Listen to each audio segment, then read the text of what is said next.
നമ്മുടെ ഇന്നത്തെ ക്ലാസ്സിൽ ഇന്ത്യൻ ജോഗ്രഫിയുമായി ബന്ധപ്പെട്ട വളരെ പ്രാധാന്യമുള്ള കുറച്ച് കാര്യങ്ങളാണ് നമ്മൾ നോക്കാൻ പോകുന്നത്.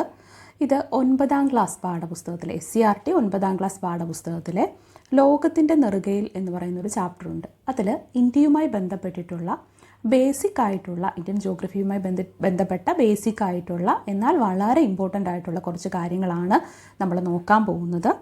വളരെ ഇമ്പോർട്ടൻ്റ് ആണ് കേട്ടോ. കാരണം ഇത് മനസ്സിലാക്കി വെക്കാതെ നമുക്ക് ഇന്ത്യൻ ജോഗ്രഫിയെ ഒരിക്കലും ആഴത്തിലേക്ക് പഠിച്ചെടുക്കാനൊന്നും സാധിക്കില്ല.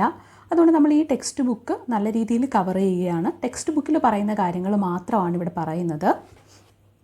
ഈ ചാപ്റ്റർ തുടങ്ങുന്നത് തന്നെ ഇന്ത്യ എന്ന് പറയുന്നത് ഒരു വൈവിധ്യങ്ങളുടെ രാജ്യമാണെന്ന് പറഞ്ഞുകൊണ്ടാണ്. ആ വൈവിധ്യം അതിൻ്റെ ഭൂമിശാസ്ത്രപരമായ വ്യത്യസ്തതകൾ കൊണ്ടും ഇന്ത്യയുടെ വൈവിധ്യത്തിനെ അത് സ്വാധീനിക്കുന്നുണ്ടെന്നും ഈ ഒരു പാഠഭാഗം പറഞ്ഞു തുടങ്ങുന്നുണ്ട്. അങ്ങനെ ഭൂപ്രകൃതി സവിശേഷതകളുടെ അടിസ്ഥാനത്തിൽ ഇന്ത്യയെ താഴെ പറയുന്ന 5 തരത്തിൽ തരംതിരിക്കുന്നു എന്നാണ് പാഠഭാഗം തുടങ്ങുമ്പോൾ പറയുന്നത്. അത് ഒന്ന് ഉത്തരപർവ്വത മേഖല, ഉത്തരേന്ത്യൻ സമതലം, ഉപദ്വീപീയ പീഠഭൂമി, ഇന്ത്യൻ മരുഭൂമി, തീരസമതലങ്ങളും ദ്വീപുകളും. ഇങ്ങനെ 5 തരത്തിലുള്ള ഡിവിഷനാണ് പറയുന്നത്. എന്ത്? ഭൂപ്രകൃതി സവിശേഷതകളുടെ അടിസ്ഥാനത്തിൽ ഇന്ത്യയെ തരംതിരിക്കുന്നത്. നമുക്കതിൽ ഉത്തരപർവ്വത മേഖല ആണ് ഈ ഒരു ചാപ്റ്ററിൽ പ്രധാനമായിട്ടും ഫോക്കസ് ചെയ്യുന്നത്. ഉത്തരപർവ്വത മേഖലയാണ്. ഉത്തരപർവ്വത മേഖല വീണ്ടും 3ആയിട്ട് ഡിവൈഡ് ചെയ്യുന്നുണ്ട്. ഭൂമിശാസ്ത്രപരമായ പ്രത്യേകതകളൊക്കെ തന്നെ വെച്ച് നമ്മൾ എന്താണ് ഈ ഉത്തരപർവ്വത മേഖലയുടെ ഡിവിഷനും നോക്കുന്നുണ്ട്. അപ്പോൾ നമുക്കെന്താണ് ഇനി എന്താണ് ഉത്തരപർവ്വത മേഖല എന്നുള്ള കാര്യമൊന്ന് നോക്കാം. അതിനു മുൻപായിട്ട് ഈ ഒരു മാപ്പ് നോക്കുക. ഇതൊരു ഫിസിക്കൽ മാപ്പാണ് ഇന്ത്യയുടെ. ഇതിൻ്റെ സൂചിക പരിശോധിക്കുമ്പോൾ നദികൾ, പർവ്വതങ്ങൾ അങ്ങനെ എന്താണ് ഓരോന്നും ഈ ചിത്രത്തിലുള്ളത് എന്ന് നമുക്കറിയാം. ഇവിടെ നമ്മൾ ഉത്തരപർവ്വത മേഖല മാത്രമാണ് എടുത്തു പഠിക്കാൻ പോകുന്നത്. വേഗം ഒന്ന് ഈ ചിത്രത്തിലേക്കൊന്ന് നോക്കുക. ഈ ചിത്രം നോക്കുന്നില്ലെങ്കിലും കുഴപ്പമൊന്നുമില്ല. പക്ഷേ ചിത്രം നോക്കിയതിന് ശേഷം നമ്മൾ ഓരോന്ന് പറഞ്ഞു വരുമ്പോൾ അവസാനം എന്താണ് ഈ ചിത്രത്തിൽ ഉണ്ടായിരുന്നതെന്ന് നിങ്ങൾക്ക് അത്രയും ഡീറ്റെയിൽ ആയിട്ട് മനസ്സിലായിക്കോളും. അതിനു വേണ്ടിയിട്ടാണ് ഈ ചിത്രം ഒന്ന് ഉൾപ്പെടുത്തിയിട്ടുള്ളത്. ലോകത്തിൻ്റെ മേൽക്കൂര എന്നറിയപ്പെടുന്ന പാമീർ പർവ്വതക്കെട്ടിൽ നിന്നും ഉത്ഭവിച്ച് കിഴക്ക് പൂർവാചൽ വരെ വ്യാപിച്ച നിരവധി പർവ്വത നിരകൾ ചേർന്നതാണ് ഇന്ത്യൻ ഉപഭൂഖണ്ഡത്തിൻ്റെ വടക്കുകിഴക്കൻ അതിരായ ഉത്തരപർവ്വത മേഖല. നമ്മൾ ഉത്തരപർവ്വത മേഖലയാണ് നോക്കുന്നത്. ഇവിടെ കുറച്ച് മെയിൻ പോയിൻറ്റ്സ് നമുക്ക് ലഭിക്കുന്നുണ്ട്. എന്താ? ലോകത്തിൻ്റെ മേൽക്കൂര എന്നറിയപ്പെടുന്നത് പാമീർ പർവ്വതക്കെട്ടാണ്. അങ്ങനെ ലോകത്തിൻ്റെ മേൽക്കൂര എന്നറിയപ്പെടുന്ന പാമീർ പർവ്വതക്കെട്ടിൽ നിന്നും ഉത്ഭവിച്ച് കിഴക്ക് പൂർവാചൽ വരെ വ്യാപിച്ചു കിടക്കുന്ന നിരവധി പർവ്വത നിരകൾ ചേർന്നതാണ് എന്ത്? ഉത്തരപർവ്വത മേഖല. ഇന്ത്യൻ ഉപഭൂഖണ്ഡത്തിൻ്റെ വടക്ക് കിഴക്കൻ അതിരാണ് എന്ത്? ഉത്തരപർവ്വത മേഖല എന്ന് പറയുന്നത്. ഇന്ത്യൻ ഉപഭൂഖണ്ഡത്തിൻ്റെ വടക്ക് കിഴക്കൻ അതിരാണ് ഉത്തരപർവ്വത മേഖല എന്നിവിടെ നിന്നും നമുക്ക് മനസ്സിലാക്കാൻ പറ്റി. ലോകത്തിൻ്റെ മേൽക്കൂര എന്നറിയപ്പെടുന്നത് എന്താണ്? പാമീർ പർവ്വതക്കെട്ടാണെന്ന് മനസ്സിലായി. അങ്ങനെ പാമീർ പർവ്വതക്കെട്ടിൽ നിന്നും ഉത്ഭവിച്ച് കിഴക്ക് പൂർവാഞ്ചൽ വരെ വ്യാപിച്ചു കിടക്കുന്ന നിരവധി പർവ്വത നിരകൾ ചേർന്നതാണ് എന്ത്? ഉത്തരപർവ്വത മേഖല എന്ന് പറയുന്നത്. താരതമ്യേന പ്രായം കുറഞ്ഞതും ഉയരമേറിയതുമാണ് എന്ത്? ഈ പർവ്വതനിരകൾ. ഉത്തരപർവ്വത മേഖലയിലുള്ള പർവ്വതനിരകൾ താരതമ്യേന പ്രായം കുറഞ്ഞതും ഉയരമേറിയതുമാണ്. ശിലാപാളികൾക്ക് വലനം സംഭവിച്ച് രൂപപ്പെട്ട മടക്കുപർവ്വതങ്ങളാണിവ. എന്താണ്? ശിലാപാളികൾക്ക് വലനം സംഭവിച്ചിട്ട് രൂപപ്പെട്ട മടക്കുപർവ്വതങ്ങളാണ് ഉത്തരപർവ്വത മേഖലയിലുള്ള പർവ്വതനിരകൾ. താരതമ്യേന പ്രായം കുറഞ്ഞതാണ്, ഉയരമേറിയതാണ്, അതുപോലെ ശിലാപാളികൾക്ക് വലനം സംഭവിച്ച് രൂപപ്പെട്ട മടക്കുപർവ്വതങ്ങളാണിവ. പടിഞ്ഞാറ് സിന്ധു നദി മുതൽ കിഴക്ക് ബ്രഹ്മപുത്ര നദി വരെ ഏകദേശം 2400 കിലോമീറ്റർ നീളത്തിലാണ് വ്യാപിച്ചു കിടക്കുന്നത്. എന്താണ്? പടിഞ്ഞാറ് സിന്ധു നദി മുതൽ കിഴക്ക് ബ്രഹ്മപുത്ര നദി വരെ ഏകദേശം 2400 കിലോമീറ്റർ നീളത്തിൽ വ്യാപിച്ചു കിടക്കുന്ന ഉത്തരപർവ്വത മേഖല 150 മുതൽ 400 കിലോമീറ്റർ വരെ എന്തുണ്ട്? വീതിയുണ്ട്. ഇതിന് 150 മുതൽ 400 കിലോമീറ്റർ വരെ വീതിയുണ്ട്. ഉയരമേറിയ കൊടുമുടികളും ഹിമാനികളും താഴ്വരകളും നിറഞ്ഞ സവിശേഷമായ ഭൂപ്രദേശമാണിത്. എന്താണ്? ഉയരമേറിയ കൊടുമുടികളും ഹിമാനികളും താഴ്വരകളും നിറഞ്ഞ സവിശേഷമായ ഭൂപ്രദേശമാണിത്. ഭൂപ്രകൃതി സവിശേഷതകളുടെ അടിസ്ഥാനത്തിൽ ഉത്തരപർവ്വത മേഖലയെ നമുക്ക് മൂന്നായിട്ട് തരംതിരിക്കാം. എന്താണ്? ഭൂപ്രകൃതി സവിശേഷതയുടെ അടിസ്ഥാനത്തിൽ ഉത്തരപർവ്വത മേഖലയെ മൂന്നായിട്ട് തരംതിരിക്കാം.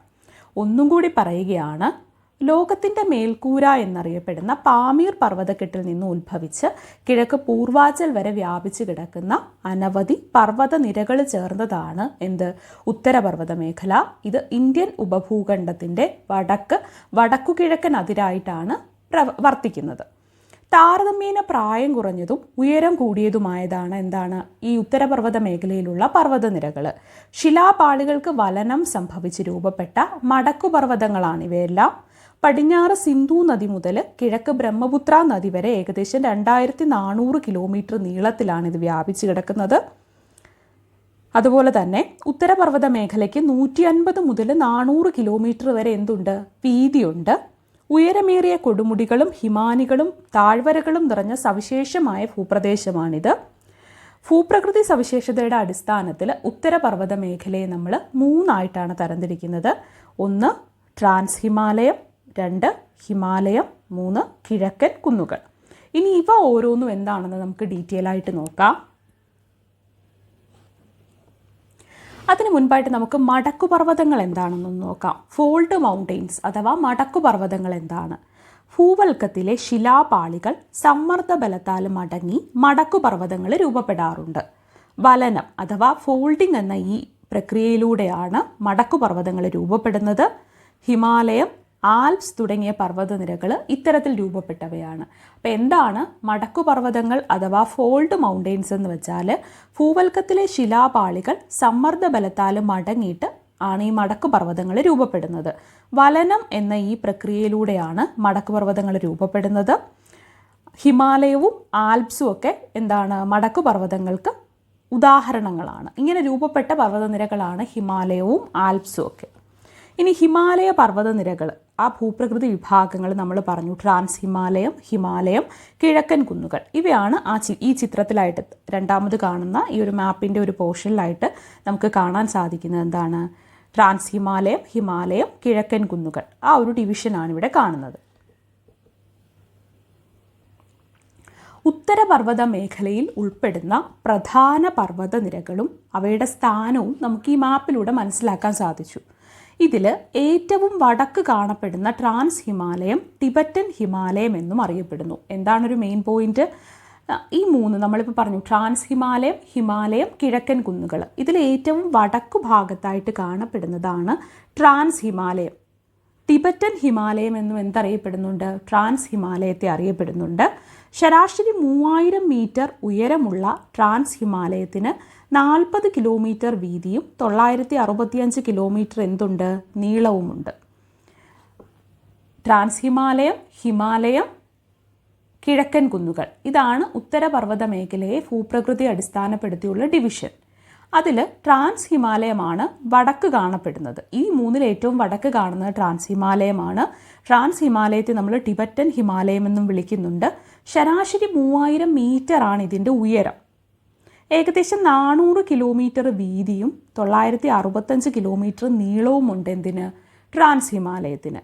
കാരക്കോറം നിര ഹിമാലയ പർവ്വതത്തെ പാമീർ പർവ്വതക്കെട്ടുമായിട്ട് എന്ത് ചെയ്യുന്നു? ബന്ധിപ്പിക്കുന്നു. ഇതിൽ കാരക്കോറം നിര ഹിമാലയ പർവ്വതത്തെ പാമീർ പർവ്വതക്കെട്ടുമായിട്ട് ബന്ധിപ്പിക്കുന്നു. ആ ഒരു കാര്യവും കൂടി മനസ്സിലാക്കി വെക്കുക. ഇനി നമുക്ക് രണ്ടാമതായിട്ട് എന്താണ്? ട്രാൻസ് ഹിമാലയം കഴിഞ്ഞ് നമ്മൾ പിന്നെ ഹിമാലയമാണല്ലോ പറഞ്ഞത്. ട്രാൻസ് ഹിമാലയത്തിൻ്റെ തെക്കായിട്ട് കിഴക്കോട്ട് വ്യാപിക്കുന്ന 3 സമാന്തര പർവ്വതനിരകളുണ്ട്. അതാണ് ഹിമാദ്രി, ഹിമാചൽ, സിവാലിക്. ഈ സമാന്തര പർവ്വതനിരകൾ ഇവയും മൂന്നും ചേർന്നതാണ് എന്ത്? ഹിമാലയം എന്ന് പറയുന്നത്. ട്രാൻസ് ഹിമാലയം കഴിഞ്ഞ് ട്രാൻസ് ഹിമാലയത്തിൻ്റെ തെക്കായിട്ട് കിഴക്കോട്ട് വ്യാപിച്ച് ഒരു 3 സമാന്തരമായിട്ടുള്ള എന്ത്? പർവ്വതനിരകൾ കാണാൻ പറ്റും. അതാണ് ഹിമാദ്രി, ഹിമാചൽ, സിവാലിക് എന്നിവ. ഈ സമാന്തര പർവ്വതനിരകളാണ്. ഈ മൂന്നും കൂടി ചേർന്നിട്ടുള്ളതിനെയാണ് നമ്മൾ ഹിമാലയം എന്ന് പറയുന്നത്. ഹിമാലയ നിരകളിൽ ഏറ്റവും തെക്കായുള്ളതും ഗംഗാ സമതലത്തിന് അതിനായി നിലകൊള്ളുന്നതുമായ സിവാലിക് നിരയ്ക്ക് ഏകദേശം 60 മുതൽ 150 കിലോമീറ്റർ വരെ എന്തുണ്ട്? വീതിയുണ്ട്. നമ്മൾ ഹിമാലയത്തിനെ ഒന്ന് ഡീറ്റെയിൽ ആയിട്ട് എടുത്ത് നോക്കിയാൽ ആ ഹിമാലയം എന്ന് പറയുന്നത് എന്താ? ഹിമാദ്രി, ഹിമാചൽ, സിവാലിക് ഈ 3 പർവ്വതനിരകൾ ചേർന്നിട്ടുള്ളതാണ്, ഈ സമാന്തര പർവ്വതനിരകൾ ചേർന്നിട്ടുള്ളതാണ് ഹിമാലയം. അതിൽ സിവാലിക് എന്ന് പറയുന്നത് ഹിമാലയത്തിൽ ഹിമാലയ നിരകളിൽ ഏറ്റവും തെക്കായിട്ടുള്ളതും ഗംഗാ സമതലത്തിന് അതിരായിട്ട് നിലകൊള്ളുന്നതുമായ സിവാലിക് നിരയ്ക്ക് ഏകദേശം 60 മുതൽ 150 കിലോമീറ്റർ വരെ എന്തുണ്ട്, വീതിയുണ്ട്. ഹിമാലയത്തിൻ്റെ ഏറ്റവും പുറമേയുള്ള ഭാഗമായതിനാൽ ഈ നിരയെ നമ്മൾ ഔട്ടർ ഹിമാലയം എന്നും വിളിക്കുന്നു. എന്താണ്? ഹിമാലയത്തിൻ്റെ ഏറ്റവും പുറമേയുള്ള ഭാഗമായതിനാൽ ഈ നിരയെ നമ്മൾ ഔട്ടർ ഹിമാലയം എന്നും വിളിക്കുന്നു. സിവാലിക്കാണ്, സിവാലിക്കിനെ നമ്മൾ ഔട്ടർ ഹിമാലയം എന്നും വിളിക്കും. ഇത് ഹിമാലയ നിരകളിൽ ഏറ്റവും തെക്കായിട്ടുള്ളതും ഗംഗാ സമതലത്തിന് അതിരായിട്ട് നിലകൊള്ളുന്നതുമാണ്. ഏകദേശം 60 മുതൽ 150 കിലോമീറ്റർ വരെ എന്തുണ്ട്, ഇതിന് വീതിയുണ്ട്. സിവാലിക്കിന് വടക്കായിട്ട് സമുദ്രനിരപ്പിൽ നിന്നും 3500 മുതൽ 4500 മീറ്റർ വരെ ശരാശരി ഉയരമുള്ള പർവ്വതനിരയാണ് ഹിമാചൽ. ലെസ്സർ ഹിമാലയം എന്നും അറിയപ്പെടുന്ന ഈ നിരയ്ക്ക് 60 മുതൽ 80 കിലോമീറ്റർ വരെ എന്തുണ്ട്, വീതിയുണ്ട്. നമ്മൾ ഹിമാലയം 3ആയിട്ട് നമ്മൾ ഡിവൈഡ് ചെയ്തു. ഹിമാദ്രി, ഹിമാചൽ, സിവാലിക്. അതിൽ ഹിമാലയ നിരകളിൽ ഏറ്റവും തെക്കായിട്ടുള്ളതും ഗംഗാ സമതലത്തിന് അതിരായിട്ട് നിലകൊള്ളുന്നതുമാണ് സിവാലിക്.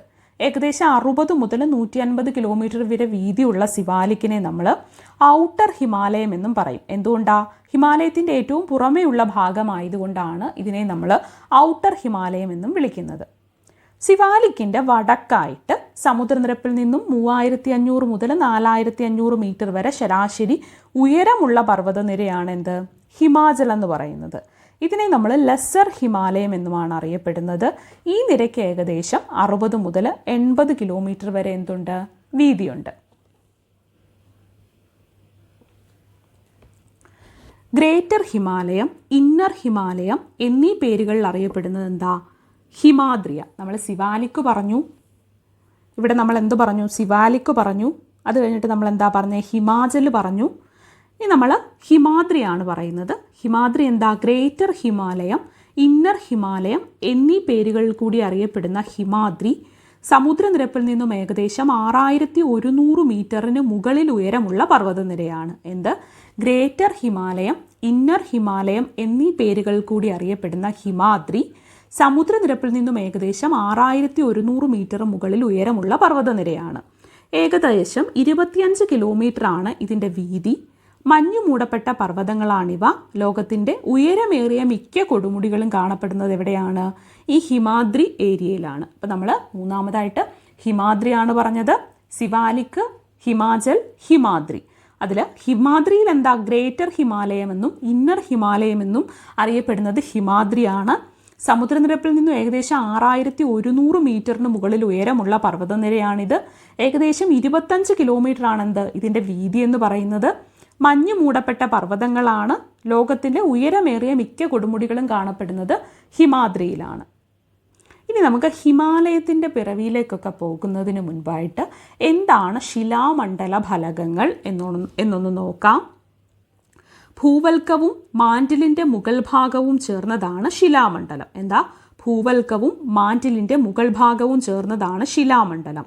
ശിലാമണ്ഡലം ചെറുതും വലുതുമായ കഷ്ണങ്ങളായിട്ടാണ് നിലകൊള്ളുന്നത്. ശിലാമണ്ഡലം എങ്ങനെയാണ്? ചെറുതും വലുതുമായിട്ടുള്ള കഷ്ണങ്ങളായിട്ടാണ് നിലകൊള്ളുന്നത്. അനേകായിരം കിലോമീറ്റർ വിസ്തൃതിയും ഏകദേശം 100 കിലോമീറ്റർ വരെ കനവുമുള്ള ഈ ശിലാമണ്ഡല ഭാഗങ്ങളാണ് ശിലാമണ്ഡല ഫലകങ്ങളെന്ന് വിളിക്കുന്നത്.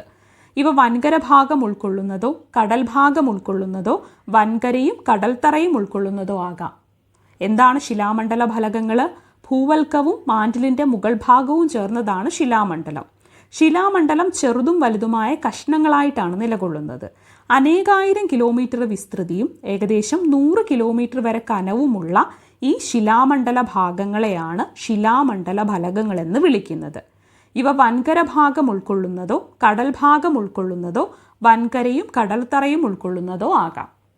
ഇനി നമുക്ക് ഹിമാലയത്തിൻ്റെ പിറവിയിലേക്കൊന്ന് പോവാം. നോക്കുകയാണെങ്കിൽ ലോകത്തിലെ ഉയരമേറിയ പർവ്വതനിരകളിലൊന്നായ ഹിമാലയം ഇന്നും വളർന്നുകൊണ്ടിരിക്കുകയാണെന്ന് നമ്മൾ കേട്ടിട്ടില്ലേ? ലോകത്തിലെ ഉയരമേറിയ പർവ്വതനിരകളിലൊന്നായ ഹിമാലയം ഇപ്പോഴും വളർന്നുകൊണ്ടിരിക്കുകയാണെന്ന് നമ്മൾ കേൾക്കാറുണ്ട് ധാരാളമായിട്ട്. ഭൗമശിലാപാളികളുടെ ചലനം ആണ് ഇതിന് കാരണം. എന്താണ്? ഭൗമശിലാപാളികളുടെ ചലനമാണ് ഇതിന് കാരണം. വൻകരയും സമുദ്രഭാഗവും ചേർന്ന ശിലാപാളികളാണ് ടെക്ടോണിക് ഫലകങ്ങൾ. ശിലാമണ്ഡലത്തിന് താഴെ ഉയർന്ന താപത്താൽ ശിലകൾ ഉരുകി അർദ്ധദ്രാവകാവസ്ഥയിൽ നിലകൊള്ളുന്ന ഭാഗമാണ് എന്ത്? അസ്തനോസ്ഫിയർ. നമ്മൾ കഴിഞ്ഞൊരു ക്ലാസ്സിൽ അസ്തനോസ്ഫിയർ എന്താണെന്ന് പറഞ്ഞിട്ടുണ്ടായിരുന്നു. അസ്തനോസ്ഫിയറിന് മുകളിലൂടെ ടെക്ടോണിക് ഫലകങ്ങൾ സാവധാനം ചലിച്ചുകൊണ്ടിരിക്കുന്നു. ഫലക ചലനം മൂലം ഫലക അതിരുകളിൽ പർവ്വത രൂപീകരണം പോലുള്ള ഭൗമപ്രവർത്തനങ്ങൾ സജീവമാണ്. ഈ 3 തരത്തിലാണ് ഫലക അതിരുകൾ ഉള്ളത്. ഒന്ന് സംയോജക സീമ, വിയോജക സീമ, ഛേദക സീമ. അത് 3ഉം എന്താണ് താഴെ ഒരു ചിത്രത്തിൽ സൂചിപ്പിക്കുന്നുണ്ട്. അതിനു മുൻപ് നമ്മൾ പറഞ്ഞത് ഇത്രയേ ഉള്ളൂ. ഹിമാലയം ഇപ്പോഴും എന്താണ്? വളർന്നുകൊണ്ടിരിക്കുകയാണെന്ന് നമ്മൾ കേട്ടിട്ടുണ്ട്. ഭൗമശിലാപാളികളുടെ ചലനമാണ്, പ്ലേറ്റ് ടെക്ടോണിക്സ് ആണ് എന്ത്? ഇതിന് കാരണം.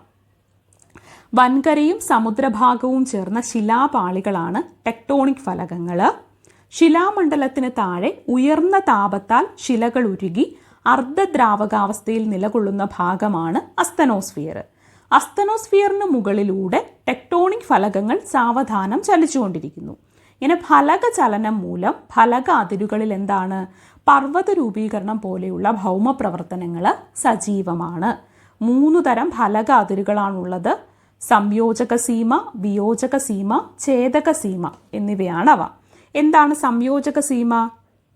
ഫലകങ്ങൾ തമ്മിൽ അടുക്കുന്ന അതിരുകളാണ് സംയോജക സീമ എന്ന് പറയുന്നത്.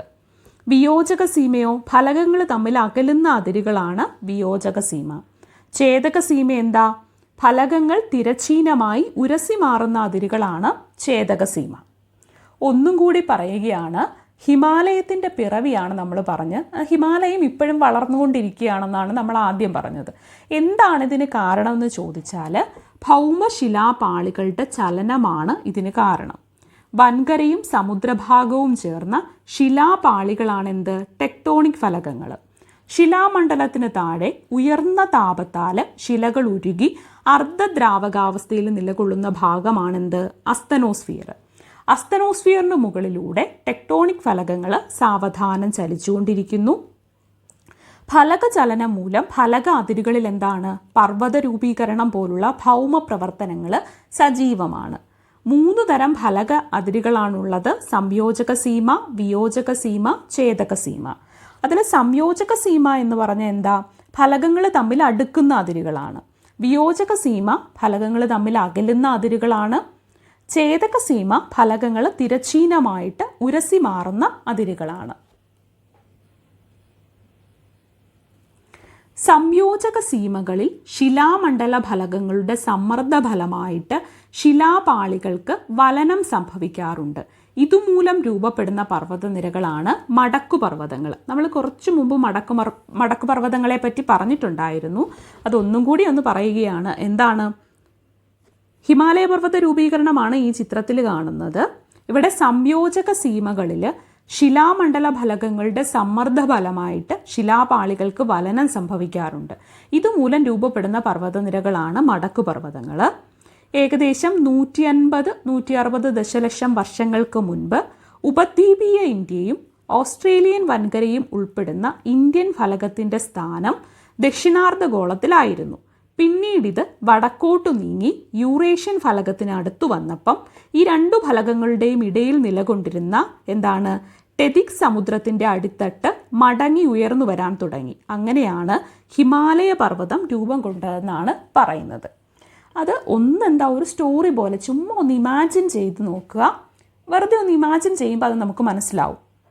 അതായത് ഏകദേശം ഒരു 150-160 ദശലക്ഷം വർഷങ്ങൾക്ക് മുമ്പ് ഉപദ്വീപീയ ഇന്ത്യയും ഓസ്ട്രേലിയൻ വൻകരയും എന്താണ് ഉൾപ്പെടുന്ന ഇന്ത്യൻ ഫലകത്തിൻ്റെ സ്ഥാനം ദക്ഷിണാർദ്ധഗോളത്തിലായിരുന്നു. പിന്നീട് ഇത് വടക്കോട്ട് നീങ്ങി യൂറേഷ്യൻ ഫലകത്തിൻ്റെ അടുത്ത് വന്നപ്പം ഈ 2 ഫലകങ്ങളുടെയും ഇടയിൽ നിലകൊണ്ടിരുന്ന ടെതിസ് സമുദ്രത്തിൻ്റെ അടിത്തട്ട് മടങ്ങി ഉയർന്നു വരാൻ തുടങ്ങി. അങ്ങനെയാണ് ഹിമാലയ പർവ്വതം രൂപം കൊണ്ടതെന്നാണ് ഇവിടെ പറഞ്ഞിട്ടുള്ളത്. അതൊന്നുകൂടി വായിച്ച് നോക്കുമ്പോൾ നിങ്ങൾക്ക് ക്ലിയർ ആവും. അത്ര ടഫായ കാര്യമൊന്നുമല്ല. നമ്മളൊന്ന് മനസ്സിരുത്തി വായിച്ചാൽ നമുക്കതെന്താണ് ക്ലിയർ ആവും. ഇനി ഹിമാലയവും പ്രാദേശിക വിഭാഗങ്ങളും ഒന്ന് നോക്കാം. ഉത്തരപർവ്വത മേഖലയാണ് നമ്മൾ പറഞ്ഞിരുന്നത്. അത് കഴിഞ്ഞിട്ട് നമ്മൾ ഉത്തരപർവ്വത മേഖലയെ പിന്നീട് ഡിവൈഡ് ചെയ്യുന്ന കാര്യങ്ങൾ നമ്മൾ പറഞ്ഞു. ഇപ്പം നമ്മൾ ഹിമാലയവും പ്രാദേശിക വിഭാഗങ്ങളുമാണ് പറയുന്നത്. ഹിമാലയത്തിൽ നിന്നും ഉത്ഭവിക്കുന്ന നദികൾ പർവ്വതനിരകൾക്ക് കുറുകെ ആഴമേറിയ താഴ്വരകൾ നിർമ്മിച്ചുകൊണ്ടാണ് ഒഴുകുന്നത്. അതാണ് ഗിരികന്ധരങ്ങളെന്ന് പറയുന്നത് കേട്ടോ. അപ്പോൾ എന്താണ്? ഹിമാലയത്തിൽ നിന്നും ഉത്ഭവിക്കുന്ന നദികൾ പർവ്വതനിരകൾക്ക് കുറുകെ ആഴമേറിയ താഴ്വരകൾ നിർമ്മിച്ചുകൊണ്ടാണ് ഒഴുകുന്നത്. അവയാണ് ഗിരികന്ധരങ്ങൾ. ഈ താഴ്വരകളാണ് ഗിരികന്ധരങ്ങൾ. പർവ്വതനിരകൾക്ക് കുറുകെ ഒഴുകുന്ന നദികളെ അടിസ്ഥാനപ്പെടുത്തിയാണ് ഹിമാലയത്തെ പ്രാദേശിക വിഭാഗങ്ങളായിട്ട് എന്ത് ചെയ്യുന്നത്? വേർതിരിക്കുന്നത്. അങ്ങനെ പടിഞ്ഞാറൻ ഹിമാലയം, മധ്യ ഹിമാലയം, കിഴക്കൻ ഹിമാലയം, ഇങ്ങനെ മൂന്നായിട്ട് ഇവിടെ ഡിവൈഡ് ചെയ്യുന്നുണ്ട്. അപ്പം ഹിമാലയത്തെ നമ്മൾ പ്രാദേശികമായിട്ട് ഡിവൈഡ് ചെയ്യുന്നത് എന്തടിസ്ഥാനപ്പെടുത്തിയാണെന്ന് ചോദിച്ചാൽ, ഹിമാലയത്തിൽ നിന്നും ഉത്ഭവിക്കുന്ന നദികൾ പർവ്വതങ്ങൾക്ക് കുറുകെ ആഴമേറിയ താഴ്വരകൾ അഥവാ ഗിരികന്ധരങ്ങൾ സൃഷ്ടിക്കുന്നുണ്ട്. പർവ്വതനിരകൾക്ക് കുറുകെ ഒഴുകുന്ന നദികളെ അടിസ്ഥാനപ്പെടുത്തിയാണ് ഹിമാലയത്തെ ഇങ്ങനെ 3 പ്രാദേശിക വിഭാഗങ്ങളായിട്ട് തിരിക്കുന്നത്. പടിഞ്ഞാറൻ ഹിമാലയം, മധ്യ ഹിമാലയം, കിഴക്കൻ ഹിമാലയം എന്നിങ്ങനെ. ഇവിടെ നോക്കിയാൽ നമുക്ക് ഈ മാപ്പിൻ്റെ ഒരു പോർഷനിലായിട്ട് ഹിമാലയ പർവ്വതനിരകളുടെ പ്രാദേശിക വിഭാഗങ്ങൾ കാണാം. ഈ സൂചിക നോക്കുമ്പോൾ അറിയാം, ട്രാൻസ് ഹിമാലയം, ഹിമാലയം, കിഴക്കൻ കുന്നുകൾ, മധ്യ ഹിമാലയം, കിഴക്കൻ ഹിമാലയം, പടിഞ്ഞാറൻ ഹിമാലയം, ഇവ ഓരോന്നും ഈ നിറങ്ങളിലാണ് കാണിച്ചിട്ടുള്ളത്. ജസ്റ്റ് ഒന്ന് നോക്കാൻ വേണ്ടിയിട്ടാണ് മാപ്പിൻ്റെ ആ ഒരു പാർട്ട് വെറുതെ ഒന്ന് കാണിച്ചിട്ടുള്ളത്. ഇനി ഗിരികന്ധരങ്ങൾ എന്താണെന്ന് നമുക്കൊന്ന് നോക്കാം. നമ്മൾ പറഞ്ഞിരുന്നു, എങ്കിലും ഗിരികന്ധരങ്ങൾ എന്താണെന്ന് നോക്കിയാൽ ആഴമേറിയതും ചെങ്കുത്തായ വശങ്ങളോട് കൂടിയതുമായ താഴ്വരകളാണ് ഗിരികന്ധരങ്ങളെന്ന് പറയുന്നത്. എന്താണ് ഗിരികന്ധരങ്ങൾ? ആഴമേറിയതുമാണ്, അതുപോലെ ചെങ്കുത്തായിട്ടുള്ള വശങ്ങളോട് കൂടിയതുമാണ്. ഇത് ഹിമാലയ നിരയ്ക്ക് കുറുകെയുള്ള ഒരു ഗിരികന്ധരമാണ് ഈ ചിത്രത്തിൽ കാണുന്നത്. ഇത് ആഴമേറിയതും ചെങ്കുത്തായ വശങ്ങളോട് കൂടിയതുമായ താഴ്വരകളാണ് ഗിരികന്ധരങ്ങൾ. സിന്ധു, ഗംഗ, സത്ലജ് തുടങ്ങിയ നദികൾ അപരദനത്തിലൂടെ ഹിമാലയ പർവ്വതനിരയ്ക്ക് കുറുകെ എന്ത് ചെയ്യുന്നു? ഗിരികന്ധരങ്ങൾ സൃഷ്ടിക്കുന്നു. എന്താണ്? സിന്ധു, ഗംഗ, സത്ലജ് തുടങ്ങിയ നദികൾ അപരദനത്തിലൂടെ ഹിമാലയ പർവ്വതനിരയ്ക്ക് കുറുകെ എന്ത് ചെയ്യുന്നു? ഗിരികന്ധരങ്ങൾ സൃഷ്ടിക്കുന്നു.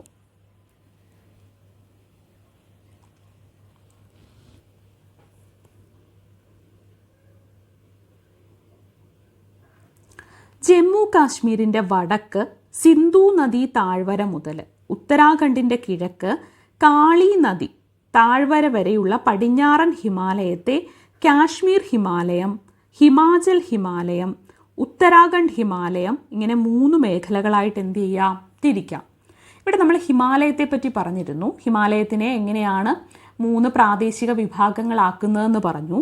ഇവിടെ ജമ്മു കാശ്മീരിൻ്റെ വടക്ക് സിന്ധു നദി താഴ്വര മുതൽ ഉത്തരാഖണ്ഡിൻ്റെ കിഴക്ക് കാളി നദി താഴ്വര വരെ ഉൾപ്പെടുന്ന പടിഞ്ഞാറൻ ഹിമാലയത്തെ കാശ്മീർ ഹിമാലയം, ഹിമാചൽ ഹിമാലയം, ഉത്തരാഖണ്ഡ് ഹിമാലയം എന്നിങ്ങനെ 3 മേഖലകളായിട്ട് തിരിക്കാമെന്നാണ് നമ്മളിവിടെ പറഞ്ഞത്. ഒന്നും കൂടി ഞാൻ പറയുകയാണ്. ജമ്മു കാശ്മീരിൻ്റെ വടക്ക് സിന്ധു നദി താഴ്വര മുതൽ ഉത്തരാഖണ്ഡിൻ്റെ കിഴക്ക് കാളി നദി താഴ്വര വരെ ഉൾപ്പെടുന്ന പടിഞ്ഞാറൻ ഹിമാലയത്തെ കാശ്മീർ ഹിമാലയം, ഹിമാചൽ ഹിമാലയം, ഉത്തരാഖണ്ഡ് ഹിമാലയം എന്നിങ്ങനെ 3 മേഖലകളായിട്ട് തിരിക്കാം.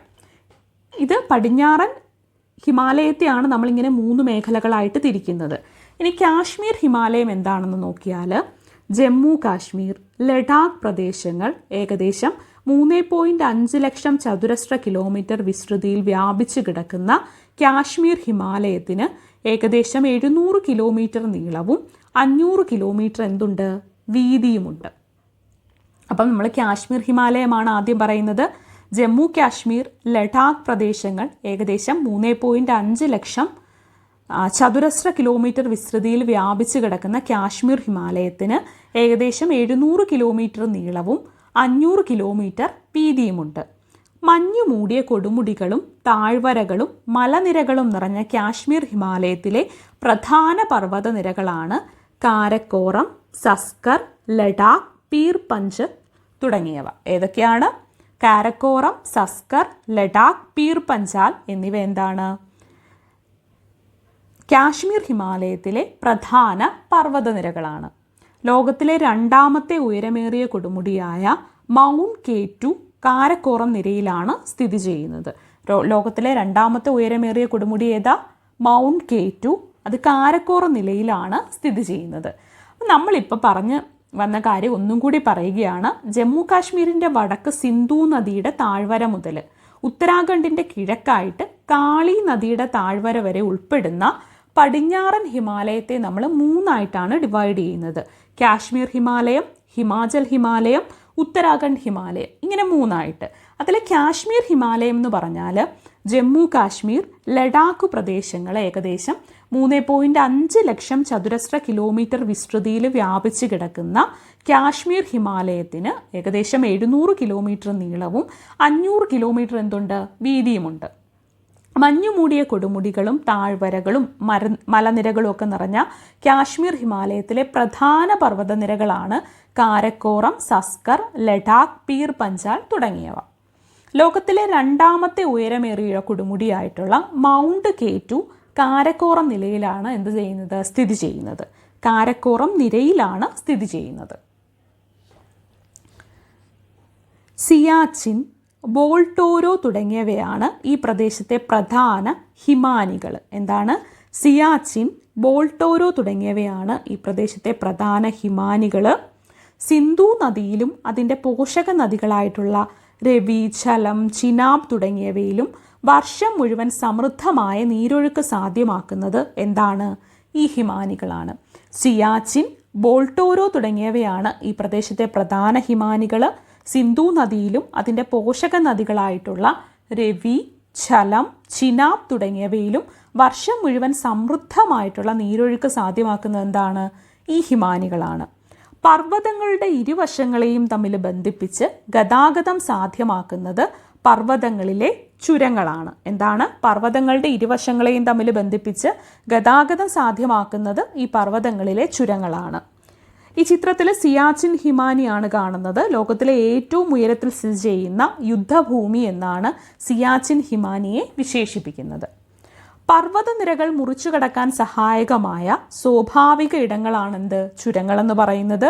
പീർ പഞ്ചാൽ പർവ്വതനിരയ്ക്ക് കുറുകെയുള്ള ബനിഹാൽ ചുരമാണ് ജമ്മു പ്രദേശത്തെ കാശ്മീർ താഴ്വരയുമായിട്ട് എന്ത് ചെയ്യുന്നത്?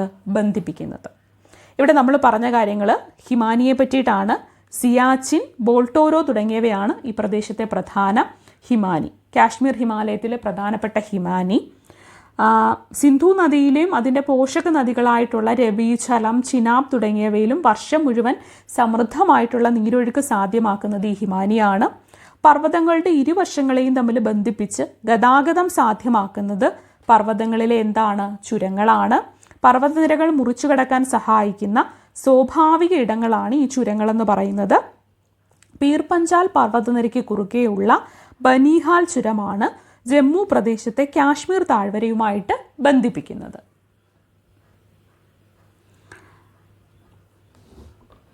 ശുദ്ധജല തടാകങ്ങൾ ധാരാളമുള്ള കാശ്മീർ ഹിമാലയത്തിലെ ഒരു പ്രധാനപ്പെട്ട തടാകമാണെന്ത്? ദാൽ എന്ന് പറയുന്നത്. ഈ തടാകത്തിൻ്റെ കരയിലാണ് ശ്രീനഗർ പട്ടണം സ്ഥിതി ചെയ്യുന്നത്. കാശ്മീരിലെ ഒരു പ്രധാന വിനോദസഞ്ചാര വാണിജ്യ കേന്ദ്രം കൂടിയാണിത്. ദാൽ തടാകത്തിലെ ഷികാര തോണികളും ഫ്ലോട്ടിംഗ് മാർക്കറ്റുകളും എന്താണ്? കാശ്മീർ ടൂറിസത്തിൻ്റെ മുഖമുദ്രയാണ്. ഇതൊന്ന് പഠിച്ചു വെക്കുക. ദാൽ തടാകത്തിലെ ഒരു ഷികാര തോണിയാണ് ഈ കാണുന്നത് ചിത്രത്തിൽ. ശുദ്ധജല തടാകങ്ങൾ ധാരാളമുള്ള കാശ്മീർ ഹിമാലയത്തിലെ ഒരു പ്രധാന തടാകമാണ് ഏത്? ദാൽ. ഈ തടാകത്തിൻ്റെ കരയിലാണ് ശ്രീനഗർ പട്ടണം സ്ഥിതി ചെയ്യുന്നത്. കാശ്മീരിലെ ഒരു പ്രധാന വിനോദസഞ്ചാര വാണിജ്യ കേന്ദ്രമാണിത്. ദാൽ തടാകത്തിലെ ഷികാര തോണികളും ഫ്ലോട്ടിംഗ് മാർക്കറ്റുകളും എന്ന് വെച്ചാൽ എന്താ? ഫ്ലോട്ടിംഗ് മാർക്കറ്റ് എന്ന് പറഞ്ഞാൽ തോണികളിൽ വിപണികൾ, കച്ചവടങ്ങൾ, ചെറു കച്ചവടങ്ങളൊക്കെ തോണിയിൽ നടത്തുന്നതാണ് ഫ്ലോട്ടിംഗ് മാർക്കറ്റുകൾ എന്ന് പറയുന്നത്. കാശ്മീർ ടൂറിസത്തിൻ്റെ ഒരു പ്രധാന ഘടകങ്ങളാണ് ഇവ രണ്ടും. ഇവിടെ ചിത്രത്തിൽ നമ്മൾ ഗുൽമർഗിൻ്റെ ചിത്രം കണ്ടാൽ വേനൽക്കാലത്ത് എന്താ നന്നായിട്ട് പൂക്കളൊക്കെയുള്ള ആ ഒരു സ്ഥലമാണോ ഈ മഞ്ഞുകാലത്ത് ഇത്രയും മഞ്ഞ് മൂടി കാണപ്പെടുന്നതെന്ന് നമുക്ക് തന്നെ എന്താ തോന്നിപ്പോകും അല്ലേ? വേനൽക്കാലത്ത് നോക്കിയാൽ ധാരാളം ചെറിയ പൂക്കളൊക്കെയുള്ള പച്ചപ്പൊക്കെയുള്ള സ്ഥലമാണ്. അതേ സ്ഥലം തന്നെയാണ് മഞ്ഞുകാലത്ത് ഇങ്ങനെ നിറയെ മഞ്ഞ് മൂടി നമുക്ക് കാണാൻ സാധിക്കുന്നത്. ഇനി ഹിമാചൽ ഹിമാലയമാണ് നമ്മൾ നോക്കുന്നത്. പ്രധാനമായും ഹിമാചൽ പ്രദേശ് സംസ്ഥാനം ഉൾപ്പെടുന്ന ഹിമാലയ ഭാഗമാണ് ഹിമാചൽ ഹിമാലയം. ഈ പർവ്വത പ്രദേശത്തെ പ്രധാന നദികളാണ് ചിനാബ്, രവി, ബിയാസ് എന്നിവ. എന്താണ് ഹിമാചൽ ഹിമാലയം? പ്രധാനമായിട്ടും ഹിമാചൽ പ്രദേശ് സംസ്ഥാനം ഉൾപ്പെടുന്ന ഹിമാലയ ഭാഗമാണ് ഹിമാചൽ ഹിമാലയം എന്ന് പറയുന്നത്. ഈ പർവ്വത പ്രദേശത്തെ പ്രധാന നദികളാണ് ചിനാബ്, രവി, ബിയാസ് എന്നിവ. ഈ പ്രദേശത്തെ പർവ്വത നിരകളാണ് ദൗളാധർ, പീർ പഞ്ചാൽ എന്നിവ. പർവ്വത ഭാഗങ്ങളിൽ അനേകം ശുദ്ധജല തടാകങ്ങൾ കാണാം. ചന്ദ്രതാൽ, സൂരജ് താൽ എന്നിവ ഇതിൽ ചിലതാണ്. ഹിമാചൽ പ്രദേശിനെ ലഡാക്കുമായി ബന്ധിപ്പിക്കുന്ന ബാരാലച്ചാല ചുരവും കുളു താഴ്വരയെ ലാഹുൽ സ്പിതി എന്നീ താഴ്വരകളുമായിട്ട് ബന്ധിപ്പിക്കുന്ന റോഹ്താങ് ചുരവുമാണ് ഹിമാചൽ ഹിമാലയത്തിലെ പ്രധാനപ്പെട്ട ചുരങ്ങൾ. ആ തടാകത്തിൻ്റെയും ചുരത്തിൻ്റെയും ചിത്രമാണ് ഇവിടെ കാണിച്ചിട്ടുള്ളത്. ഹിമാചൽ ഹിമാലയത്തിനെ പറ്റി പറയുമ്പോൾ ഇത്രയേ ഉള്ളൂ പ്രധാനമായിട്ട് പറയാനുള്ളത്. ഹിമാചൽ പ്രദേശ് സംസ്ഥാനം ഉൾപ്പെടുന്ന ഹിമാലയ ഭാഗമാണ് ഹിമാചൽ ഹിമാലയം. പ്രധാനപ്പെട്ട നദികൾ ഇവിടുത്തെ ചിനാബ്, രവി, ബിയാസ് എന്നിവയാണ്. പ്രധാന പർവ്വത നിരകളാണ് ദൗളാധർ, പീർ പഞ്ചാൽ എന്നിവ. അനേകം ശുദ്ധജല തടാകങ്ങളുണ്ട്. ചന്ദ്രതാൽ തടാകമാണ് ഈ ചിത്രത്തിലുള്ളത്. അതുപോലെ റോഹ്താങ് ചുരമാണ് ഇവിടെ കാണുന്നത്. ഇതാണ് ഇതിലെ പ്രധാനപ്പെട്ട ഹിമാചൽ ഹിമാലയവുമായി ബന്ധപ്പെട്ട പ്രധാന കാര്യങ്ങൾ.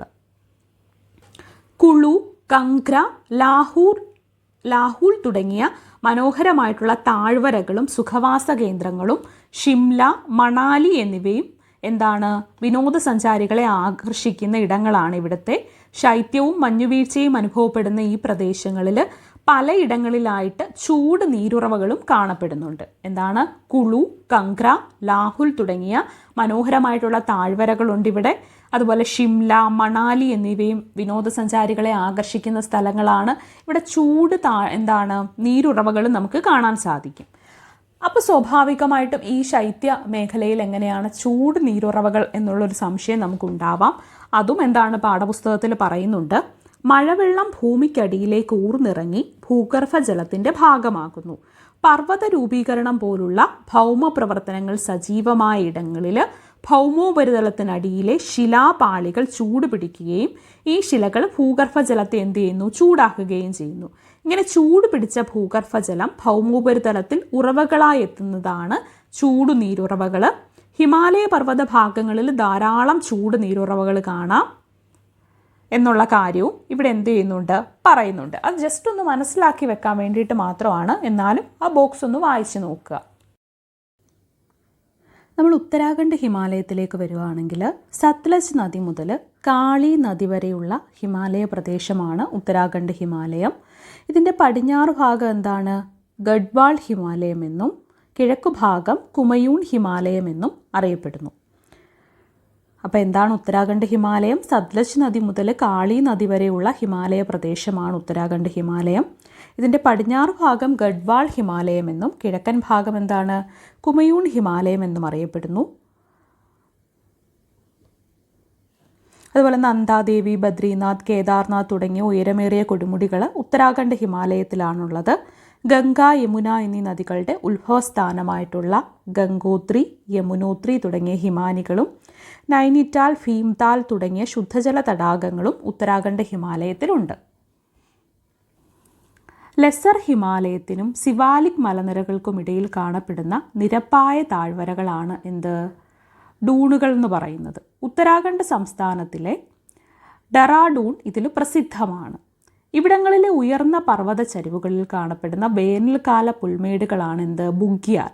ശൈത്യകാലത്ത് മഞ്ഞിനടിയിലാകുന്ന ബുഗ്യാലുകൾ പലയിടങ്ങളിലും വിനോദസഞ്ചാരത്തിന് വേണ്ടിയിട്ട് എന്ത് ചെയ്യുന്നുണ്ട്? ഉപയോഗിക്കുന്നുണ്ട്. ബുഗ്യാലും ആട്ടിടയന്മാരും എന്ന് പറഞ്ഞിട്ടൊരു ബോക്സിൽ കൊടുത്തിട്ടുണ്ട്. അതിനു മുമ്പ് നമുക്ക് എന്താണ് ഒന്നും കൂടി ഇത് നോക്കാം. ലെസർ ഹിമാലയത്തിനും സിവാലിക് മലനിരകൾക്കും ഇടയിൽ കാണപ്പെടുന്ന നിരപ്പായ താഴ്വരകളാണ് ഡൂണുകൾ. ഉത്തരാഖണ്ഡ് സംസ്ഥാനത്തിലെ ഡെറാഡൂൺ ഇതിന് പ്രസിദ്ധമാണ്. ഇവിടങ്ങളിലെ ഉയർന്ന പർവ്വത ചരിവുകളിൽ കാണപ്പെടുന്ന വേനൽക്കാല പുൽമേടുകളാണ് എന്ത്? ബുഗ്യാൽ. ശൈത്യകാലത്ത് മഞ്ഞിനടിയിലാകുന്ന ബുഗ്യാലുകൾ പലയിടത്തും വിനോദസഞ്ചാരത്തിനായിട്ട് എന്ത് ചെയ്യുന്നുണ്ട്? പ്രയോജനപ്പെടുത്തുന്നുണ്ട്. ദയാര ബുഗ്യാൽ, ഗോഡ്സോൺ ബുഖ്യാൽ ഇതൊക്കെ ഇതിന് ഉദാഹരണങ്ങളാണ്. ഹിമാലയത്തിൽ ഏകദേശം 3000 മുതൽ 4500 മീറ്റർ ഉയരത്തിനിടയിൽ കാണപ്പെടുന്ന പുൽമേടുകൾ ഗഡ്വാൾ മേഖലയിൽ ബുഖ്യാൽ എന്ന് വിളിക്കുന്നത്. ശൈത്യകാലങ്ങളിൽ മഞ്ഞു മൂടുന്ന ബുഖ്യാലുകൾ മഞ്ഞുരുകുന്നതോടെ എന്താണ് പച്ച പുതച്ച് പുൽമേടുകളായിട്ട് മാറുന്നു. ഈ അവസരത്തിൽ താഴ്വാരങ്ങളിൽ നിന്നും ആട്ടിടയന്മാർ വളർത്തുമൃഗങ്ങളുമായിട്ട് ബുഖ്യാലുകളിലേക്ക് എത്തുന്നു. താഴ്വാരങ്ങൾ വരണ്ടുണങ്ങുന്ന വേനൽക്കാലത്ത് സമൃദ്ധമായ പച്ചപ്പുള്ള ബുഖ്യാലുകൾ ഇവർ താൽക്കാലിക പാർപ്പിടങ്ങൾ ഒരുക്കി വളർത്തുമൃഗങ്ങളോടൊപ്പം താമസിക്കുകയും മഞ്ഞുകാലം ആരംഭിക്കുന്നതോടെ എന്താണ് മലയിറങ്ങി അടുത്ത സീസൺ വരെ താഴ്വാരങ്ങളിൽ വസിക്കുന്നു. വളർത്തുമൃഗങ്ങളോടൊപ്പം താഴ്വാരങ്ങളിലേക്കും തിരികെ പർവ്വതങ്ങളിലെ പുൽമേടുകളിലേക്കും ഇടയന്മാരുടെ ഈ കാലിക ദേശാടനത്തെയാണ് ട്രാൻസ് ഹ്യൂമൻസ് എന്ന് വിളിക്കുന്നത്. അപ്പോൾ എന്താണ്, ഹിമാലയത്തിൽ നിന്നും ഏകദേശം 3000 മുതൽ 4500 മീറ്റർ ഉയരത്തിനിടയിൽ കാണപ്പെടുന്ന പുൽമേടുകളാണ് ഗഡ്വാൾ മേഖലയിൽ ബുഖ്യാൽ എന്നറിയപ്പെടുന്നത്. അത് ശൈത്യകാലങ്ങളിൽ മഞ്ഞു മൂടുന്ന ബുഖ്യാലുകൾ മഞ്ഞുരുകുന്നതോടെ അവിടെ ധാരാളം പച്ചപ്പാവും പുൽമേടായിട്ട് മാറും. അപ്പോൾ താഴ്വരകളിൽ നിന്ന് ആട്ടിടയന്മാരും വളർത്തുമൃഗങ്ങളുമായിട്ടൊക്കെ വന്ന് താൽക്കാലികമായിട്ട് അവരവിടെ താമസിക്കുകയും വീണ്ടും ശൈത്യകാലം എത്തുമ്പോൾ അവരെന്ത് ചെയ്യും, താഴ്വാരങ്ങളിലേക്ക് അവർ തിരിച്ചു പോവുകയും ചെയ്യും. അങ്ങനെ ഇങ്ങനെ കാലിക ദേശാടനം നടത്തുന്നത് ഇവരെ ട്രാൻസ് ഹ്യൂമൻസ് എന്നാണ് വിളിക്കുന്നത്. മധ്യ ഹിമാലയം നോക്കാം. കാളി നദി മുതൽ തിസ്ത നദി വരെയുള്ള ഹിമാലയ പ്രദേശമാണ് മധ്യ ഹിമാലയം. നേപ്പാൾ ഹിമാലയം എന്നും അറിയപ്പെടുന്ന ഈ മേഖലയുടെ ഭൂരിഭാഗവും നേപ്പാളിലാണ്. മധ്യ ഹിമാലയത്തിൻ്റെ പടിഞ്ഞാറൻ സിക്കിം, ഡാർജിലിംഗ് പ്രദേശങ്ങൾ മാത്രമാണ് ഇന്ത്യയിൽ ഉൾപ്പെടുന്നത്. ലോകത്തിലെ ഏറ്റവും ഉയരം കൂടിയ കൊടുമുടിയായിട്ടുള്ള മൗണ്ട് എവറസ്റ്റ് നേപ്പാളിലാണ്. കാഞ്ചൻജംഗ പർവ്വതവും ഇന്ത്യ ചൈന അതിർത്തിയിൽ സ്ഥിതി ചെയ്യുന്ന നാഥുല ചുരവും സ്ഥിതി ചെയ്യുന്നത് ഈ പ്രദേശത്താണ്. അപ്പോൾ കാളി നദി മുതൽ തിസ്താൻ വരെയുള്ള ഹിമാലയ പ്രദേശമാണ് മധ്യ ഹിമാലയം. നേപ്പാൾ ഹിമാലയം എന്നും അറിയപ്പെടുന്ന ഈ മേഖലയിൽ ഭൂരിഭാഗവും എവിടെയാണ്, നേപ്പാളിലാണ്. മധ്യ ഹിമാലയത്തിൻ്റെ പടിഞ്ഞാറൻ സിക്കിം, ഡാർജിലിംഗ് പ്രദേശങ്ങൾ മാത്രമാണ് ഇന്ത്യയിൽ ഉൾപ്പെടുന്നത്. ലോകത്തിലെ ഏറ്റവും ഉയരം കൂടിയ കൊടുമുടിയായിട്ടുള്ള മൗണ്ട് എവറസ്റ്റ് നേപ്പാളിലാണ്. അതുപോലെ കാഞ്ചൻജംഗ പർവ്വതവും ഇന്ത്യ ചൈന അതിർത്തിയിൽ സ്ഥിതി ചെയ്യുന്ന നാഥുല ചുരവും എവിടെയാണ്, ഈ പ്രദേശത്താണ് സ്ഥിതി ചെയ്യുന്നത്. തിസ്തയും അതിൻ്റെ നദീതീര തട്ടുകളും സിക്കിം ഹിമാലയത്തിൻ്റെ സവിശേഷതകളാണ്.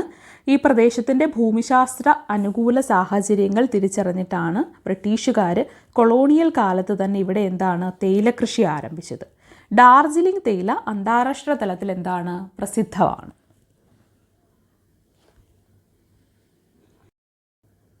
നമ്മളിനി കിഴക്കൻ ഹിമാലയം നോക്കുകയാണെങ്കിൽ പടിഞ്ഞാറൻ ഹിമാലയത്തെ അപേക്ഷിച്ച് ഉയരം കുറഞ്ഞ മലനിരകളായ കിഴക്കൻ ഹിമാലയം തിസ്ത നദി മുതൽ കിഴക്ക് ബ്രഹ്മപുത്ര നദി വരെ കാണപ്പെടുന്നു.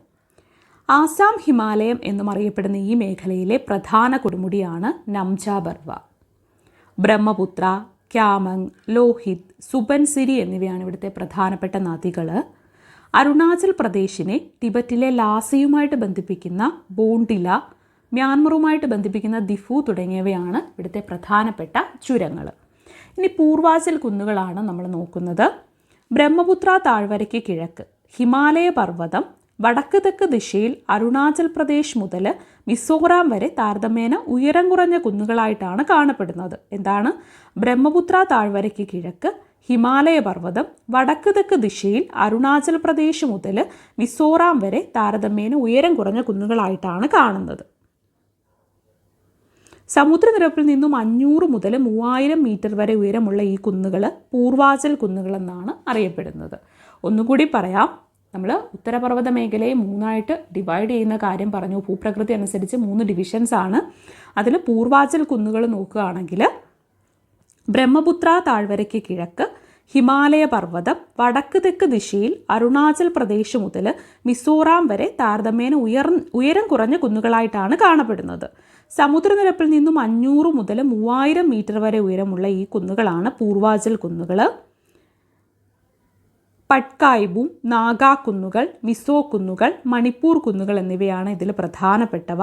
ലോകത്തിൽ ഏറ്റവും കൂടുതൽ മഴ ലഭിക്കുന്ന ചിറാപുഞ്ചി, മൗസിൻഡ്രം എന്നീ പ്രദേശങ്ങൾ ഇവിടെയാണ് സ്ഥിതി ചെയ്യുന്നത്.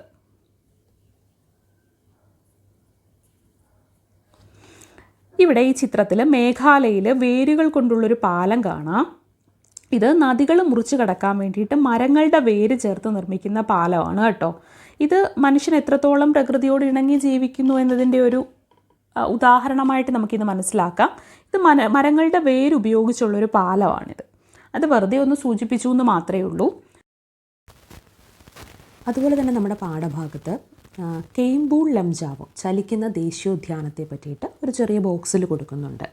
വടക്കുകിഴക്കൻ ഇന്ത്യയിലെ ഏറ്റവും വലിയ ശുദ്ധജല തടാകമായിട്ടുള്ള ലോക്തക്കിലാണ്, അത് മണിപ്പൂരിലാണ്, കെയിംബൂൾ ലംജാവോ ദേശീയോദ്യാനം. തടാകത്തിൽ പൊങ്ങിക്കിടക്കുന്ന സസ്യാവശിഷ്ടങ്ങളും മണ്ണും ചേർന്ന് രൂപപ്പെടുത്തുന്ന തുരുത്തുകളാണ് പുംഡി എന്ന് പറയുന്നത്. സസ്യങ്ങളും ചെറുജീവികളും പക്ഷികളും അടങ്ങുന്ന തനത് ആവാസ വ്യവസ്ഥയായ ലോക്തക് തടാകത്തിലെ പുംഡികൾ ചേർന്നാണ് കെയിംബൂൾ ലംജാവോ ദേശീയോദ്യാനം. തണ്ണീർത്തട സംരക്ഷണത്തിനായിട്ടുള്ള റാംസാർ പട്ടികയിൽ ഉൾപ്പെടുന്ന ഒരിനം കൂടിയാണിത്. ഇത് ലോക്തക് തടാകത്തിലെ പുംഡികളാണ് ചിത്രത്തിലുള്ളത്. വടക്ക് കിഴക്കൻ ഇന്ത്യയിലെ ഏറ്റവും വലിയ ശുദ്ധജല തടാകമാണ് ലോക്തക്. വടക്ക് കിഴക്കൻ ഇന്ത്യയിലെ ഏറ്റവും വലിയ ശുദ്ധജല തടാകമാണ് ലോക്തക്. അത് മണിപ്പൂരിലാണ്. അവിടെ കെയിംബൂൾ ലംജാവോ ദേശീയ ഉദ്യാനം. തടാകത്തിൽ പൊങ്ങിക്കിടക്കുന്ന സസ്യാവശിഷ്ടങ്ങളും മണ്ണും ചേർന്ന് രൂപപ്പെടുന്ന തുരുത്തുകളാണ് പുംഡി എന്ന് പറയുന്നത്. സസ്യങ്ങളും ചെറുജീവികളും പക്ഷികളും അടങ്ങുന്ന തനത് ആവാസ വ്യവസ്ഥയായ ലോക്തക് തടാകത്തിലെ പുംഡികൾ ചേർന്നതാണ് കെയിംബൂൾ ലംജാവോ ദേശീയോദ്യാനം. ഇനി കാലാവസ്ഥ നോക്കാം നമുക്ക്. ഇന്ത്യയുടെ വടക്കൻ അതിരായ ഹിമാലയ പർവ്വതവും തുടർ പർവ്വതങ്ങളും ചേർന്ന് ഇന്ത്യൻ ഉപഭൂഖണ്ഡത്തിനും മധ്യേഷ്യയ്ക്കുമിടയിൽ ഒരു കാലാവസ്ഥ വിഭാജകം, അതായത് ഒരു ക്ലൈമറ്റ് ഡിവൈഡ് തീർക്കുന്നുണ്ട്. ഹിമാലയ പർവ്വതത്തിലെ കാലാവസ്ഥ അതത് പ്രദേശത്തിൻ്റെ ഉയരത്തിനും ഭൂപ്രകൃതിക്കും അനുസരിച്ച് വ്യത്യാസപ്പെടുന്നുണ്ട്. ഞാൻ ഒരു കാര്യം ഒന്നും കൂടി ഓർമ്മപ്പെടുത്തുകയാണ്. നമ്മൾ എന്തുകൊണ്ടാണ് ഇത്രയും ഡീറ്റെയിൽ ആയിട്ട് SCRT പാഠഭാഗങ്ങളിലെ ഓരോ വരികളിലൂടെയും പോകുന്നതെന്ന് ചോദിച്ചാൽ, നമുക്ക് സ്റ്റേറ്റ്മെൻറ്റ് ടൈപ്പ് ക്വസ്റ്റ്യൻസിനെ ഫേസ് ചെയ്യാൻ ഇങ്ങനെ പഠിച്ചേ മതിയാവും. ഇവിടെ നമ്മൾ വേണ്ടാത്ത പല കാര്യങ്ങളും ഒഴിവാക്കുന്നുണ്ട്, ചാപ്റ്ററിലുള്ള പല എക്സസൈസുകളും ഒഴിവാക്കുന്നുണ്ട്. പക്ഷേ നമ്മൾക്ക് ഓരോ കാര്യങ്ങളും പഠിച്ചു പോയെങ്കിൽ മാത്രമേ ഇപ്പോൾ പരീക്ഷയെ നേരിടാൻ പറ്റൂ. പഴയ രീതിയല്ല, സ്റ്റേറ്റ്മെൻറ്റ് ടൈപ്പ് ക്വസ്റ്റ്യൻസിന് വളരെ പ്രാധാന്യമാണ് ഇപ്പോൾ PSC കൊടുക്കാറുള്ളത്. അതുകൊണ്ടാണ് നമ്മളിങ്ങനെ പോകുന്നതെന്നുള്ള കാര്യം എല്ലാവരെയും ഒന്നുകൂടി ഞാനൊന്ന് ഓർമ്മിപ്പിച്ചതാണ്. അപ്പോൾ ഇന്ത്യയുടെ വടക്കൻ അതിരായ ഹിമാലയ പർവ്വതവും തുടർ പർവ്വതങ്ങളും ചേർന്ന് ഇന്ത്യൻ ഉപഭൂഖണ്ഡത്തിനും മധ്യേഷ്യയ്ക്കുമിടയിൽ ഒരു കാലാവസ്ഥാ വിഭജനം അല്ലെങ്കിൽ ഒരു കാലാവസ്ഥാ വിഭാജകം, ക്ലൈമറ്റ് ഡിവൈഡ് തീർക്കുന്നുണ്ട്. ഹിമാലയ പർവ്വത പ്രദേശങ്ങളിലെ കാലാവസ്ഥ അതത് പ്രദേശത്തിൻ്റെ ഉയരത്തിനും ഭൂപ്രകൃതിക്കും അനുസരിച്ച് വ്യത്യാസപ്പെടുന്നുണ്ട്. താരതമ്യേന ഉയരം കുറഞ്ഞ പർവ്വത ചരിവുകളിലും സിവാലിക് മലയടിവാരത്തിലും മിതോഷ്ണ കാലാവസ്ഥയായിരിക്കും. താരതമ്യേന ഉയരം കുറഞ്ഞ പർവ്വത ചരിവുകളിലും സിവാലിക് മലയടിവാരത്തിലും മിതോഷ്ണ കാലാവസ്ഥയായിരിക്കും. എന്നാൽ ഉയരം കൂടിയ പർവ്വത ഭാഗങ്ങളിൽ കുറഞ്ഞ താപനിലയും ശൈത്യ കാലാവസ്ഥയുമായിരിക്കും അനുഭവപ്പെടുന്നത്. ഉയർന്ന പർവ്വത ഭാഗങ്ങളിലും ലഡാക്ക് മേഖലയിലും ധ്രുവ സമാനമായ തീവ്ര ശൈത്യ കാലാവസ്ഥയാണ് അനുഭവപ്പെടുന്നത്. നമുക്കിത് പ്രാധാന്യത്തോടു കൂടി ഒന്നും കൂടി ശ്രദ്ധിക്കണം. ഇന്ത്യയുടെ വടക്കൻ അതിരായ ഹിമാലയ പർവ്വതവും തുടർ പർവ്വതങ്ങളും ചേർന്ന് ഇന്ത്യൻ ഉപഭൂഖണ്ഡത്തിനും മധ്യേഷ്യയ്ക്കുമിടയിൽ ഒരു കാലാവസ്ഥാ വിഭാജകം തീർക്കുന്നു എന്ന് നമ്മൾ പറഞ്ഞു. താരതമ്യേന ഉയരം കുറഞ്ഞ പർവ്വത ചരിവുകളിലും സിവാലിക് മലയടിവാരങ്ങളിലും മിതോഷ്ണ കാലാവസ്ഥയാണ് അനുഭവപ്പെടുന്നത്. എന്നാൽ ഉയരം കൂടിയ പർവ്വത ഭാഗങ്ങളിലും കുറഞ്ഞ താപനിലയും ശൈത്യ കാലാവസ്ഥയുമാണ് അനുഭവപ്പെടുന്നത്. ഉയർന്ന പർവ്വത ഭാഗങ്ങളിലും ലഡാക്ക് മേഖലയിലും ധ്രുവ സമാനമായിട്ടുള്ള തീവ്ര ശൈത്യ കാലാവസ്ഥയാണ് അനുഭവപ്പെടുന്നത്. ഇത് വളരെ പ്രാധാന്യമുണ്ട്. ആ ഓരോ ഭാഗങ്ങളിലും അനുഭവപ്പെടുന്ന കാലാവസ്ഥ എന്താണെന്ന് വ്യക്തമായിട്ട് ഇവിടെ പറയുന്നുണ്ട്. ഒന്നും കൂടി നമ്മളൊന്ന് ശ്രദ്ധ കൊടുക്കുക. സിവാലിക് മലനിരകളുടെ തെക്കൻ ചരിവുകളിലും വടക്കുകിഴക്കൻ ഇന്ത്യയിലും തെക്കു പടിഞ്ഞാറൻ മൺസൂൺ മഴ ലഭിക്കുന്നു. എവിടെയാണ്? സിവാലിക് മലനിരകളുടെ തെക്കൻ ചരിവുകളിലും വടക്കുകിഴക്കൻ ഇന്ത്യയിലും തെക്കു പടിഞ്ഞാറൻ മൺസൂൺ ലഭിക്കുന്നുണ്ട്. പർവ്വതങ്ങളുടെ ഉയരമേറിയ ഭാഗങ്ങളിൽ മഞ്ഞുവീഴ്ച സാധാരണമാണ്. പർവ്വതങ്ങളുടെ ഉയരമേറിയ ഭാഗങ്ങളിൽ എന്താണ് മഞ്ഞുവീഴ്ച സാധാരണമാണ്. ബംഗാൾ ഉൾക്കടലിൽ നിന്നും വീശുന്ന മൺസൂൺ കാറ്റുകൾ ആസാം ഹിമാലയത്തിലും പൂർവാചൽ കുന്നുകൾക്കുമിടയിലെത്തുമ്പോൾ ഏറെക്കുറെ മുഴുവൻ നീരാവിയും ഈ പ്രദേശത്ത് എന്ത് ചെയ്യുന്നുണ്ട്, പെയ്തൊഴിയുന്നുണ്ട്. അതിനാൽ വടക്കുകിഴക്കൻ ഇന്ത്യയിൽ പ്രത്യേകിച്ച് മേഘാലയ പീഠഭൂമിയിൽ ഉയർന്ന തോതിൽ എന്ത് ലഭിക്കുന്നു, മഴ ലഭിക്കുന്നുണ്ട്. ബംഗാൾ ഉൾക്കടലിൽ നിന്ന് വീശുന്ന മൺസൂൺ കാറ്റുകൾ അസം ഹിമാലയത്തിലും പൂർവാചൽ കുന്നുകൾക്കുമിടയിലെത്തുമ്പോൾ ഏറെക്കുറെ മുഴുവൻ നീരാവിയും ഈ പ്രദേശത്ത് എന്ത് ചെയ്യുന്നു, മഴയായിട്ട് പെയ്തു തീരുന്നുണ്ട്. അതിനാൽ വടക്കു കിഴക്കൻ ഇന്ത്യയിൽ പ്രത്യേകിച്ച് മേഘാലയ പീഠഭൂമിയിൽ ഉയർന്ന തോതിൽ എന്ത് ലഭിക്കുന്നുണ്ട്, മഴ ലഭിക്കുന്നുണ്ട്. നദീവ്യവസ്ഥ നോക്കുകയാണെങ്കിൽ സിന്ധു, ഗംഗ, ബ്രഹ്മപുത്ര എന്നീ നദികളും അവയുടെ പോഷക നദികളും ചേർന്നാണ് ഹിമാലയൻ നീരൊഴുക്കു വ്യൂഹം സൃഷ്ടിക്കുന്നത്. എന്താണ് ഹിമാലയൻ നീരൊഴുക്കു വ്യൂഹം സൃഷ്ടിക്കുന്നത്? സിന്ധു, ഗംഗ, ബ്രഹ്മപുത്ര എന്നീ നദികളും അവയുടെ പോഷക നദികളും ചേർന്നാണ് ഹിമാലയൻ നീരൊഴുക്കു വ്യൂഹം സൃഷ്ടിക്കുന്നത്. മഴയിൽ നിന്നും മഞ്ഞുരുകിയും ജലം ലഭിക്കുന്നതിനാൽ ഇവ വർഷം മുഴുവൻ നീരൊഴുക്കുള്ള നദികളാണ്. മഴയിൽ നിന്നും മഞ്ഞുരുകിയും ജലം ലഭിക്കുന്നതിനാൽ, മഴയിൽ നിന്ന് മഞ്ഞുരുകി എന്നല്ല കേട്ടോ, മഴയിൽ നിന്നും പിന്നെ മഞ്ഞുരുകിയും എന്താണ് ജലം ലഭിക്കുന്നതിനാൽ ഇവ വർഷം മുഴുവൻ എന്ത് ചെയ്യുന്നുണ്ട്, നീരൊഴുക്കുള്ള നദികളായിട്ടാണ് ഒഴുകുന്നത്. ഒന്നും കൂടി പറയാം. സിന്ധു, ഗംഗ, ബ്രഹ്മപുത്ര എന്നീ നദികളും അവയുടെ പോഷക നദികളും ചേർന്നാണ് ഹിമാലയൻ നീരൊഴുക്കു വ്യൂഹം സൃഷ്ടിക്കുന്നത്. മഴയിൽ നിന്നും മഞ്ഞുരുകിയും ജലം ലഭിക്കുന്നതിനാൽ ഇവ വർഷം മുഴുവൻ നീരൊഴുക്കുള്ള നദികളാണ്. പർവ്വത പ്രദേശത്ത് അതിശക്തമായ നീരൊഴുക്കാണ് ഈ നദികൾക്കുള്ളത്. സമതല പ്രദേശങ്ങളിൽ വെള്ളപ്പൊക്കവും ഗതിമാറി ഒഴുകലും സാധാരണമാണ്. ഈ നദികൾ പർവ്വത ഭാഗങ്ങളിൽ വീരൂപ താഴ്വരകൾ, ഗിരികന്ധരങ്ങൾ, വെള്ളച്ചാട്ടങ്ങൾ തുടങ്ങിയ ഭൂരൂപങ്ങൾ എന്ത് ചെയ്യുന്നുണ്ട്, സൃഷ്ടിക്കുന്നുണ്ട്. അപ്പം സിന്ധു, ഗംഗ, ബ്രഹ്മപുത്ര എന്നീ നദികളും പിന്നെ ഇവയുടെ പോഷക നദികളും ചേർന്നാണ് ഹിമാലയൻ നീരൊഴുക്കു വ്യൂഹം സൃഷ്ടിക്കപ്പെടുന്നത്. മഴയിൽ നിന്നും മഞ്ഞുരുകിയും ജലം ലഭിക്കുന്നതിനാൽ ഇവ എന്താണ്, വർഷം മുഴുവൻ നീരൊഴുക്കുള്ള നദികളാണ്. പർവ്വത പ്രദേശത്ത് അതിശക്തമായിട്ടുള്ള നീരൊഴുക്കാണ് ഈ നദികൾക്കുള്ളത്. സമതല പ്രദേശങ്ങളിൽ എന്താണ്, വെള്ളപ്പൊക്കവും ഗതിമാറി ഒഴുകലും സാധാരണമാണിതിൽ. ഈ നദികൾ എന്താണ്, പർവ്വത ഭാഗങ്ങളിൽ വീരൂപ താഴ്വരകൾ, ഗിരികന്ധരങ്ങൾ, വെള്ളച്ചാട്ടങ്ങൾ ഇവ തുടങ്ങിയുള്ള ഭൂരൂപങ്ങളൊക്കെ സൃഷ്ടിക്കുന്നുണ്ട്. എന്ത്, ഈ നദികളും അവയുടെ പോഷക നദികളും. വെള്ളച്ചാട്ടം എന്താ, നദികളുടെ ഒഴുക്കിനിടയിൽ ഉയരത്തിൽ നിന്നും നദീജലം കുത്തനെ താഴേക്ക് പതിക്കുന്നതാണ് വെള്ളച്ചാട്ടം. നദിയുടെ സഞ്ചാരപാതയിൽ ഉറപ്പു കുറഞ്ഞ ശിലകൾ കൂടുതലായി അപരദന വിധേയമാകുന്നതാണ് വെള്ളച്ചാട്ടങ്ങൾ രൂപപ്പെടാനുള്ള കാരണം. നമ്മൾ വെള്ളച്ചാട്ടം കണ്ടിട്ടുണ്ട് മിക്കപ്പോഴും, നമ്മൾ നേരിട്ട് കണ്ടിട്ടില്ലെങ്കിൽ ടി വിയിലോ ചിത്രങ്ങളിലോ ഒക്കെ കണ്ടിട്ടുണ്ടാകാം. ഈ വെള്ളച്ചാട്ടം എന്താണ്, നദികളുടെ ഒഴുക്കിനിടയിൽ ഉയരത്തിൽ നിന്നും നദീജലം കുത്തനെ താഴേക്ക് പതിക്കുന്നതാണ് വെള്ളച്ചാട്ടം. നദിയുടെ സഞ്ചാരപാതയിൽ ഉറപ്പു കുറഞ്ഞ ശിലകൾ എന്താണ്, കൂടുതലായിട്ട് അപരദന വിധേയമാകുന്നതാണ് വെള്ളച്ചാട്ടങ്ങൾ രൂപപ്പെടാനുള്ള കാരണം. ഇനി നമുക്ക് വീരൂപ താഴ്വര നോക്കാം. നദി ഒഴുകുമ്പോൾ വശങ്ങളിലെ അപരദനം മൂലം വീതി വർദ്ധിക്കുകയും നദീതടത്തിലെ അടിത്തട്ടിലെ അപരദനം മൂലം ആഴം വർദ്ധിക്കുകയും ചെയ്യുന്നു. ഈ പ്രവർത്തനങ്ങളാൽ ചരിഞ്ഞ വശങ്ങളോടുകൂടിയ നദീ താഴ്വരകൾ രൂപപ്പെടുന്നു. ഇവ ഇംഗ്ലീഷ് അക്ഷരമാലയിലെ വി എന്ന അക്ഷരത്തിനോട് എന്താണ്, സാദൃശ്യമുള്ളതിനാലാണ് ഇവയെ നമ്മൾ വീരൂപ താഴ്വര എന്ന് വിളിക്കുന്നത്. അപ്പം എന്താണ്, നദികൾ ഒഴുകുമ്പോൾ വശങ്ങളിലെ അപരദനം മൂലം എന്താണ്, വീതി വർദ്ധിക്കും. നദീതടത്തിലെ അടിത്തട്ടിലെ അപരദനം മൂലം ആഴവും വർദ്ധിക്കും. ഈ പ്രവർത്തനങ്ങൾ എന്താ, ചരിഞ്ഞ വശങ്ങളോടുകൂടിയ നദീ താഴ്വരകൾ രൂപപ്പെടുത്തുന്നു. ഇവ ഇംഗ്ലീഷ് അക്ഷരമാലയിലെ വി അക്ഷരത്തിനോട് എന്താണ്, സാദൃശ്യമുള്ളത് കൊണ്ടാണ് ഇവയെ നമ്മൾ വീരൂപ താഴ്വരകളെന്ന് വിളിക്കുന്നത്. ഹിമാലയൻ നദികളുടെ ഒരു മാപ്പാണ്. ഹിമാലയൻ നദികൾ, ഉപദ്വീപീയ നദികൾ, ട്രാൻസ് ഹിമാലയം, ഹിമാലയം, കിഴക്കൻ ഹിമാലയം. ചിത്രത്തിൽ ഓരോ സൂചകങ്ങൾ നോക്കുമ്പോൾ അറിയാം ഏതൊക്കെ നദികളാണ്, എങ്ങനെയാണ് സൂചിപ്പിച്ചിട്ടുള്ളതെന്ന്.